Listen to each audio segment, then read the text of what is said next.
I am indeed recording this session.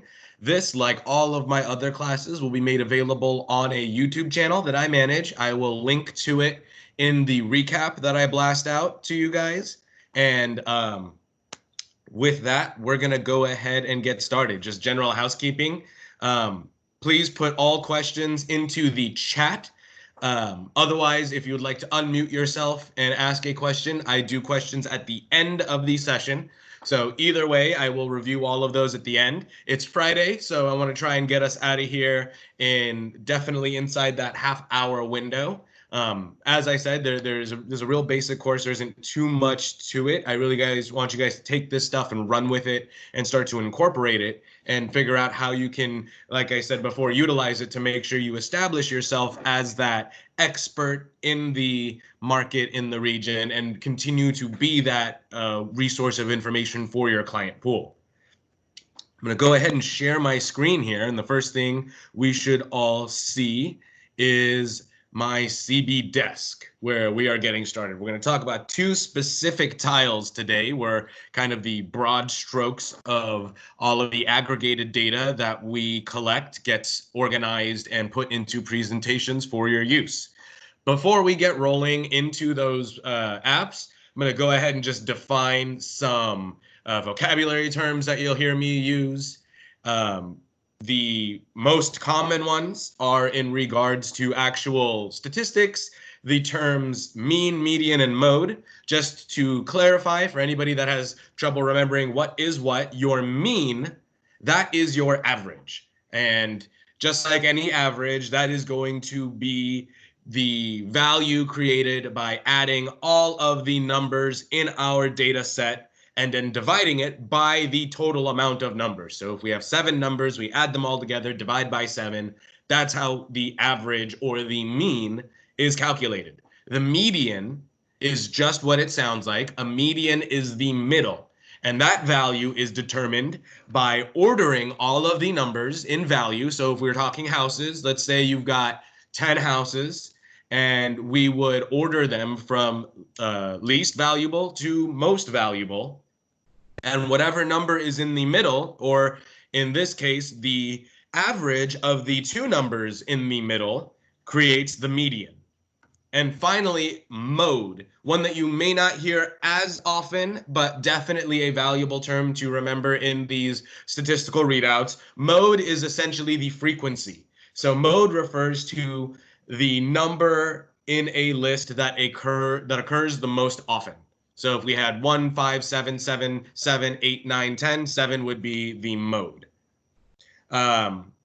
Outside of that, I think everything else I'll define as we go in. If you hear me talk about SEO at any point, that refers to search engine optimization. It's a term I might throw in here and there when we're talking about utilizing some of these reports. That just refers to the organic means that you are promoting your web sources like social media networks, websites, etc., so that web crawlers that are on search engines like Google, Yahoo, Bing, etc., those are the things that search websites. The search engine searches websites for certain keywords, terms, and things like that that pertain to a user search. The search engine optimization is a reference to things that you are doing as a part of your overall marketing strategy to increase the value of your own page's responses to those web crawlers on search engines. I know that sounds like a lot. It's not what we're here to talk about. I just wanted to define that term just in case anybody hears it and doesn't understand what I'm talking about. But again, back to today's focus is where do we find this data and how are some places we can use it? So the two tiles we are going to look at are MarketQuest and Prospect Square. I'm actually going to start in MarketQuest because it's got a lot of helpful tools in kind of digesting some of the data built into it, and it is very much a big, broad snapshot view. Let's go ahead and open it, and we can see what we're looking at. I'm going to go ahead and choose the MLS I'm associated with. If you're associated with multiple ones, you will see them listed here.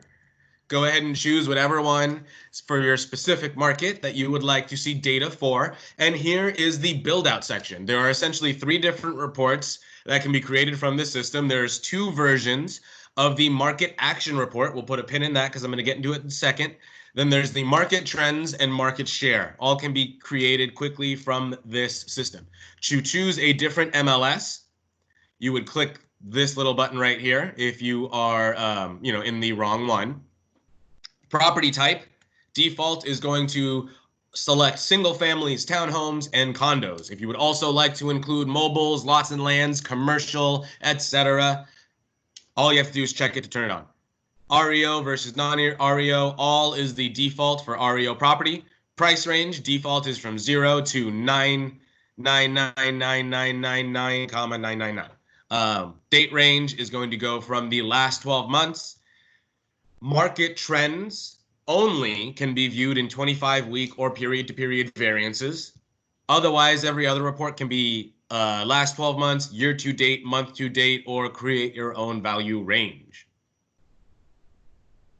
I'm just going to go ahead and keep the last 12 months.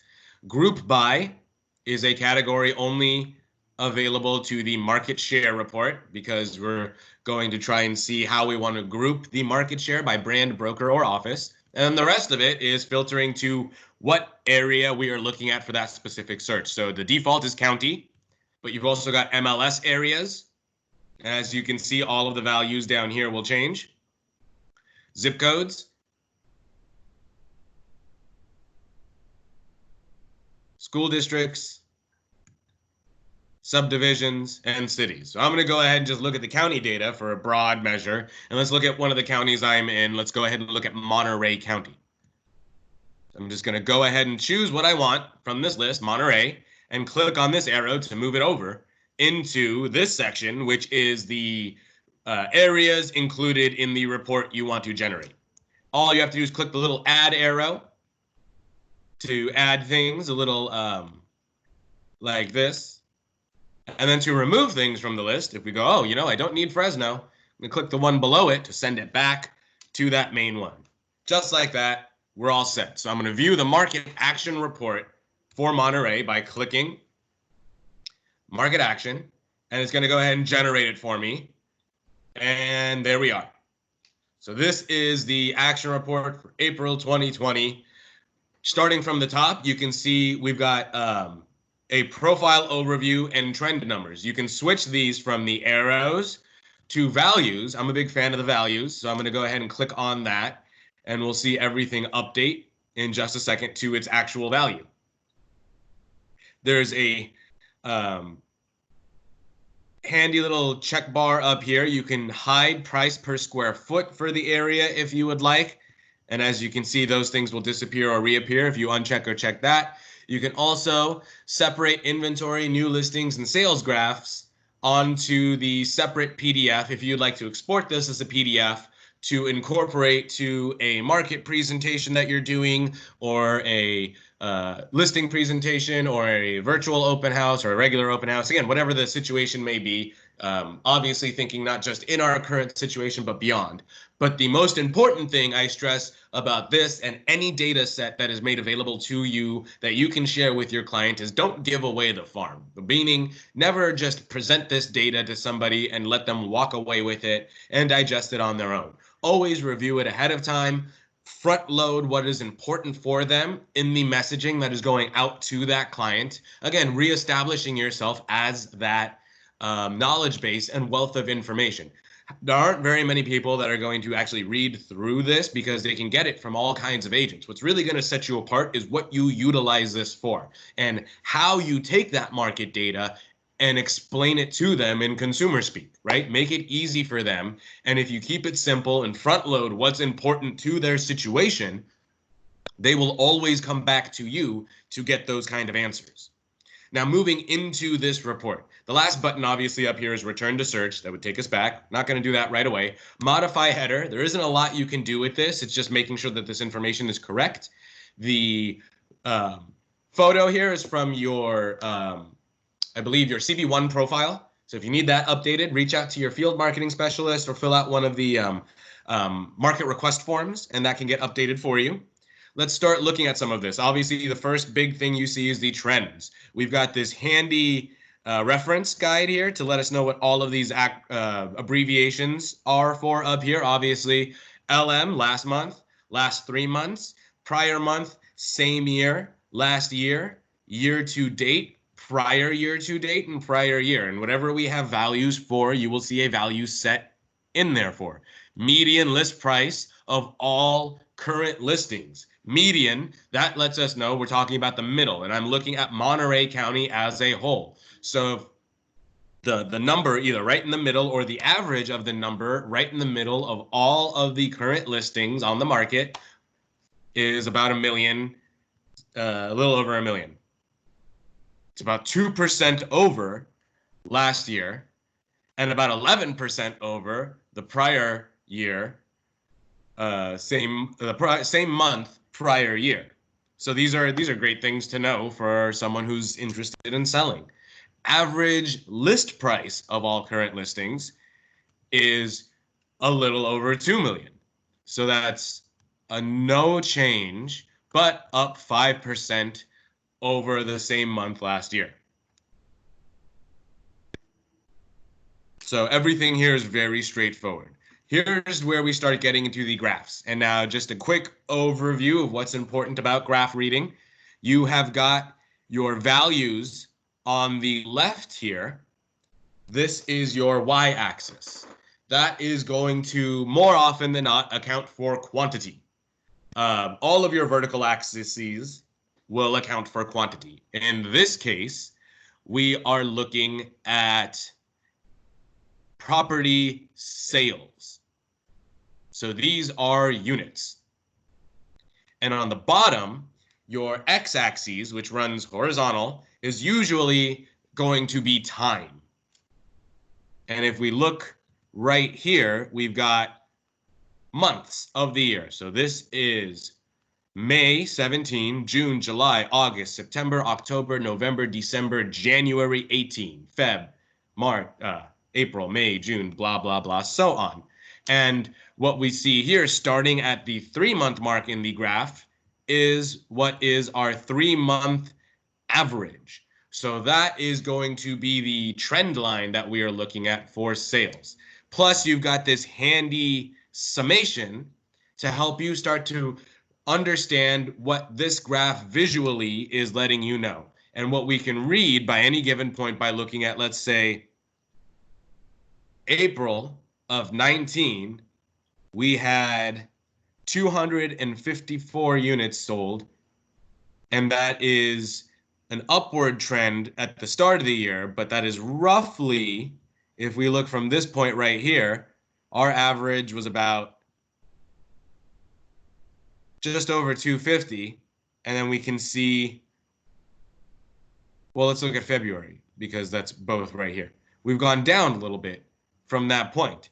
And what this overall readout tells us is April property sales were 140. That is down 44% from 254 in April of 19, and 31% lower than the 226 sales last month. April 2020 sales were at their lowest compared to April 2019 and 18. April year-to-date sales of 702 is 18% behind last year's 865.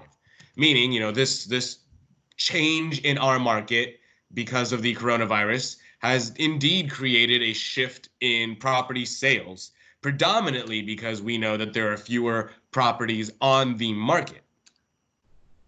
Here is a breakdown of prices. Again, what we are looking at is median sales price on the left, time along the bottom, and we've got two breakdowns. You've got the dark blue, which is your median sales, so that price in the middle, and then an average of that median number in black running along with it, along with an average sold price in the baby turquoise, or sorry, the regular turquoise, and then the baby turquoise, that real faded blue, is a average of that 3-month sale price. So overall, going all the way back to 17, it is a slow trend, but we are still trending upwards, both in median and average price compared to the prior years. And an even more detailed breakdown is already given to you here. Median sales price of in April, and again, this is just in the county we are looking at, was 647,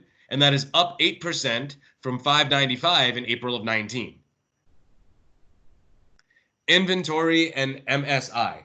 MSI stands for months of supply inventory. This number is a aggregation purely numerically based off of all of the data you can collect on the market. How many months are needed to sell all of the inventory at the monthly sales price being averaged? This is a super technical number that isn't going to have a lot of value to your clients unless they're very data-centric people. But this is a great example of reading a graph with two y-axis values and how we meet all of those points to find out what we're looking for. So on the right, you have got that MSI number, that how many months it would take to sell that inventory. On the left, you've got the value of sales price. And on the bottom, you've got time. So if we pick a point like January of 20, and we look at all three numbers, it would take 3 months.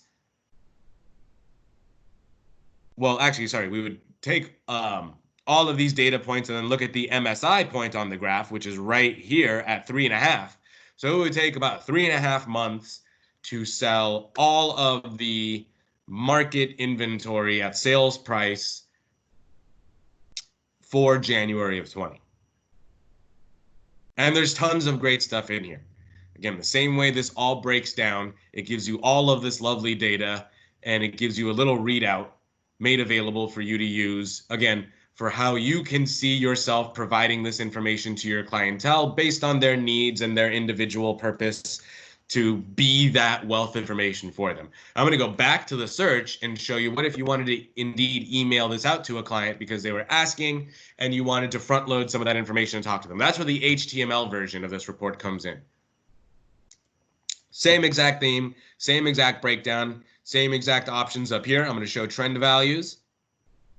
I want to include my data tables so we can see those, and then I'll show you that HTML report. And what we can see here is you got everything again, but broken down in a nice email-friendly way to read how all of this data is represented for your clients. We hit email report. You can have already gone through this, and it will allow you to,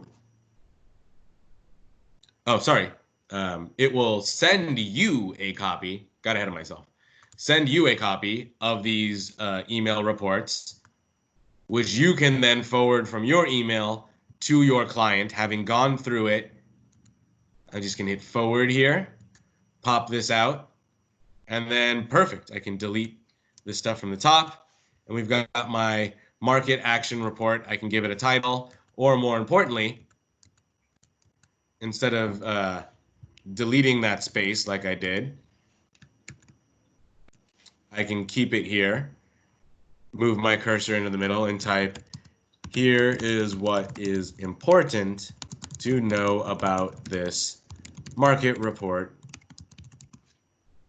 for Monterey, right? And put that important information, be that resource of information for them. You are the one that provides them this data and lets them know what's important so they don't have to sit there and read it themselves.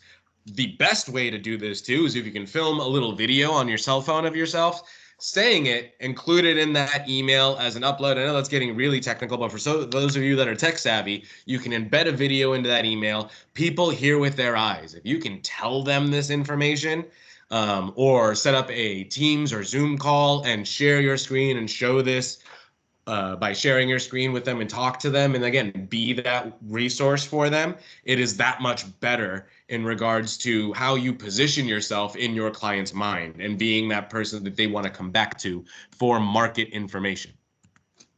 Going back into the grand scheme of MarketQuest, because I know I'm running on the clock here, the last two things that are in here obviously are the market trends and market share, and they are very self-explanatory. You guys are agents, so you know about trends and market share, but if you wanted to see what one of those look like, again, go into, let's go into Santa Cruz.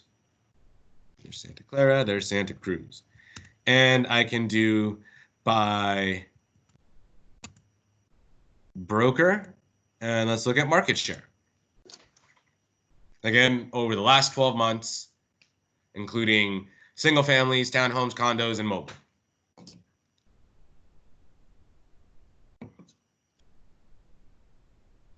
And just like that, we've got all of the data for the last 12 months. You can look list side, just buy side, total. You could go by units or by volume, show as a percentage, and you can export as a PDF. Returning to search, market trends, same deal. You can look at the data. You can break it down by the number 1 bar is blue, number 2 is that light blue. You can break median price, average price, list price, new listings, inventory sold, accepted offers, days on market, price per square foot versus any of those things. You can show a trend line, add all the data series to the underneath of the graph as well, so they can see all of the numbers that are making up those graphs, and export them to a PDF.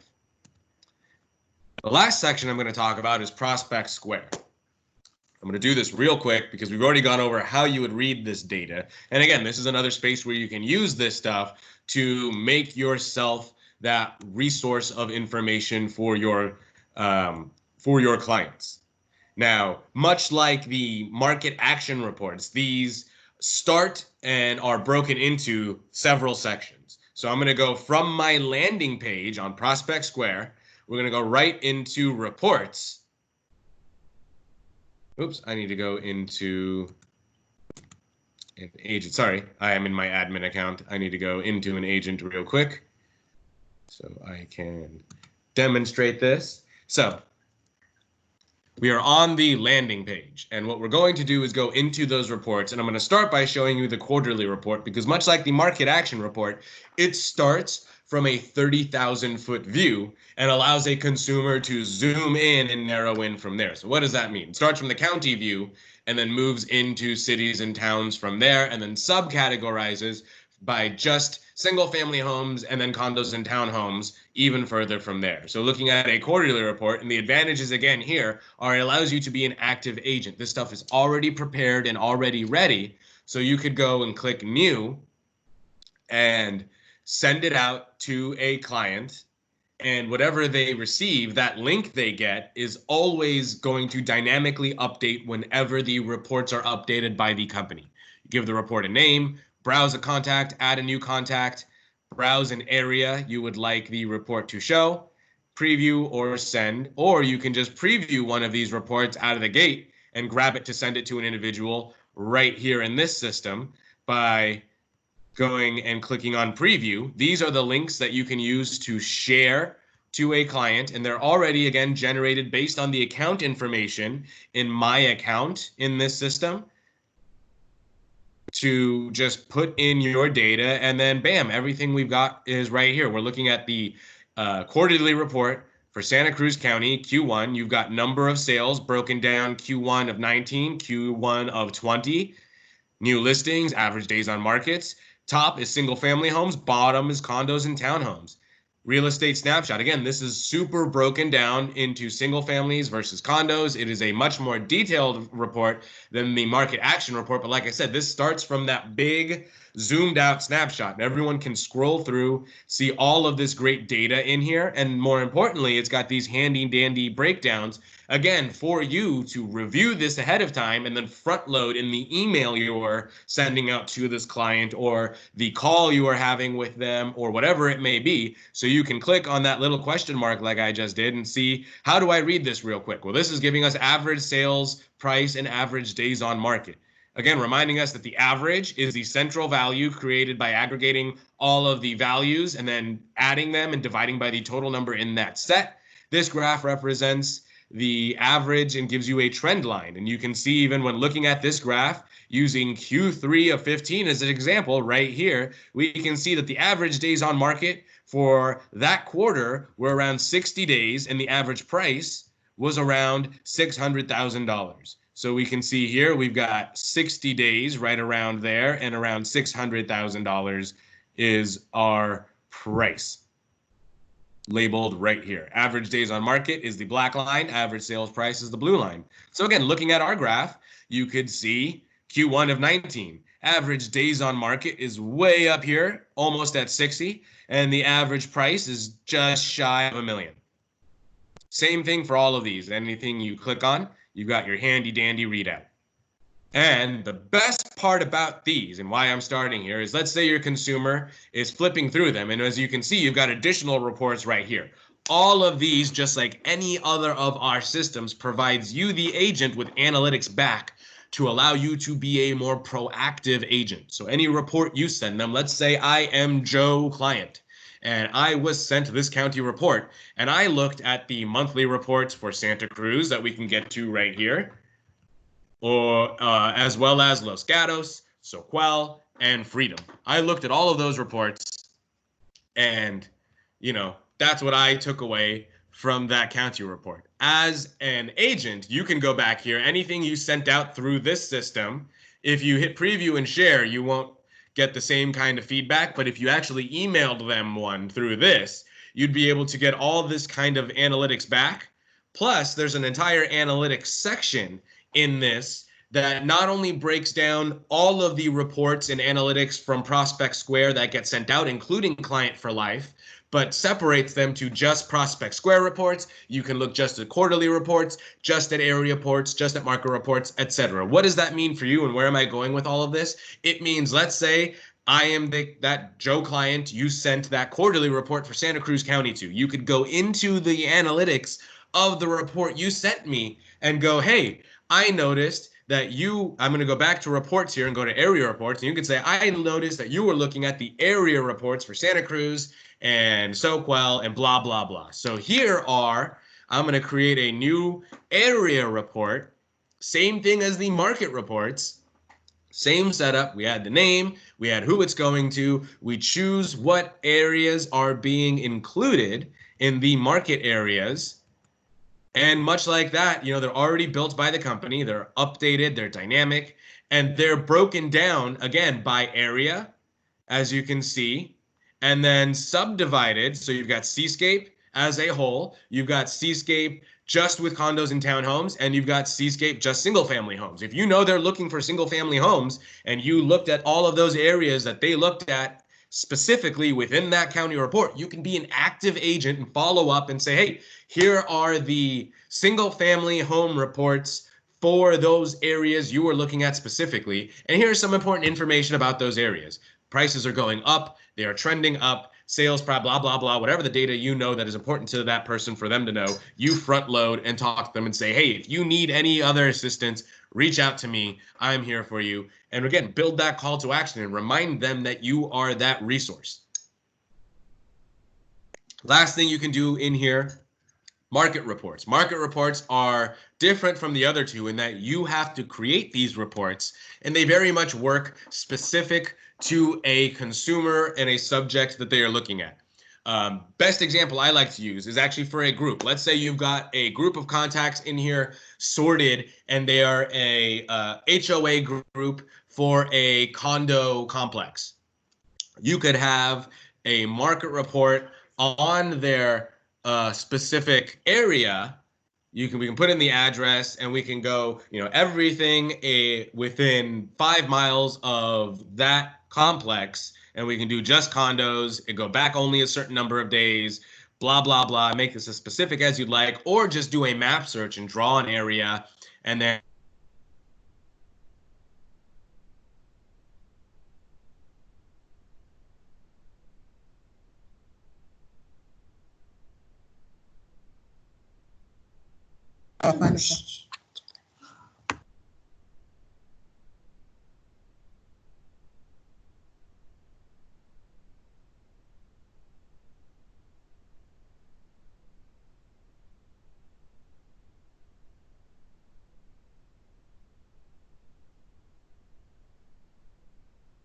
an ad you're looking for and whatever parameters you're looking for to meet those consumer needs. Big note about these is just the maximum number of listings per email. I would always duck that down to 50. 50 is a big number. More importantly, our consumers tend to open these things on mobile devices, and the first 50 load in very easily. The next 50 tend to take a lot of data to buffer and stream in. So it makes it easy on your consumer to only have 50 properties in there.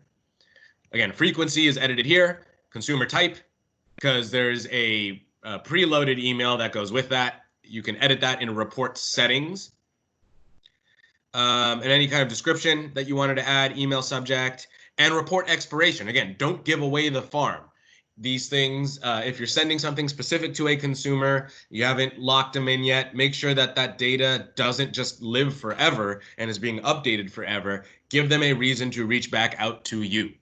And with that, that is the end of my data sources class. I am going to stop sharing my screen and open up the floor for questions. I'm going to open up the chat, but feel free to unmute yourself if you have anything that you would like to ask. Question in here was LM, PYM. I definitely answered that. Last month, prior month, last year, all those kind of things too are usually broken down within the system you're looking at. But like the big thing I want to you guys take away from this, these are very much not resources that you should grab and just send and not think about. They're very much a opportunity to position yourself with your clientele as a valued knowledge base that they should stay in touch with and utilize. Any questions that I can answer?